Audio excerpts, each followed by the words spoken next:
पोलिसांची मोठी कारवाई. अफूच्या शेतीवर धाड टाकून 1 किलो 650 ग्रॅम मुद्देमाल जप्त. नमस्कार, आपण पाहताय महाराष्ट्र पोलीस न्यूज 24. गुप्त माहितीच्या आधारे परंडा पोलिसांनी मौजे आसू येथील एका शेतातील अफूच्या शेतीवर शुक्रवारी दिनांक 13 रोजी संध्याकाळच्या सुमारास धाड टाकून कारवाई करण्यात आली. पोलिसांनी सुमारे 1 किलो 650 ग्रॅम अफूच्या झाडाची अंदाजे किंमत 19,590 रुपये किमतीचे लहान मोठी झाडे जप्त केली. गेल्या 3 दिवसापासून धाराशिव जिल्ह्यातील ही तिसरी घटना आहे. या प्रकरणी पोलिसांकडून दिलेल्या माहितीनुसार मौजे आसू येथील जेजेराम जाधव यांच्या शेतात अफूची लागवड केली असल्याची गोपनीय माहिती मिळाल्यानंतर परंडा पोलिसांच्या पथकाने धाड टाकली. मिळालेली माहिती खरी असल्याचे यावेळी दिसून आले. या ठिकाणी कांद्याच्या अंतर्गत अफूची झाडे लावल्याचे आढळून आले. धाराशिव येथील फॉरेन्सिक लॅबचे पथक शेतात दाखल झाले. लहान मोठी अशी सुमारे 36 अफूची झाडे लावल्याचे दिसून आले.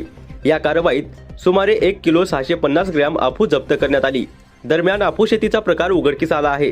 या कारवाईत परंडा पोलीस निरीक्षक आसाराम चोरमुले, उपनिरीक्षक बाळासाहेब खरात, शिवाजी राऊत, दिलीप पवार, सूर्यजित जगदाळे, साधू शेवाळे तसेच महसूलचे मंडळाधिकारी आबासाहेब सुरवसे, ग्राम महसूल अधिकारी शिंदे, पोलीस पाटील इतापे आदी उपस्थित होते.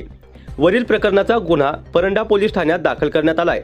या घटनेमुळे परिसरात खळबळ उडाली आहे. यावेळी परंडा पोलीस ठाण्याचे पोलीस निरीक्षक चोरमुले काय म्हणाले ते पाहूया. रोजी ही माहिती मिळाली होती.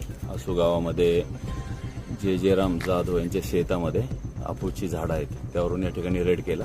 त्यामध्ये जवळपास लहान मोठे 36 झाडं मिळाली. 1 किलो 250 ग्रामच्या जवळपास हा मुद्देमाल मिळालेला आहे आणि फॉरेन्सिक लॅबची टीम या ठिकाणी बोलवली आहे. आणि सदर कारवाई ही माननीय पोलीस अधीक्षक रितू खोकर मॅडम, माननीय अपर पोलीस अधीक्षक शफाकत आमना मॅडम, माननीय उपयोगी पोलीस अधिकारी श्री अनिल चोरमुले सर यांच्या मार्गदर्शनात करण्यात आलेली आहे.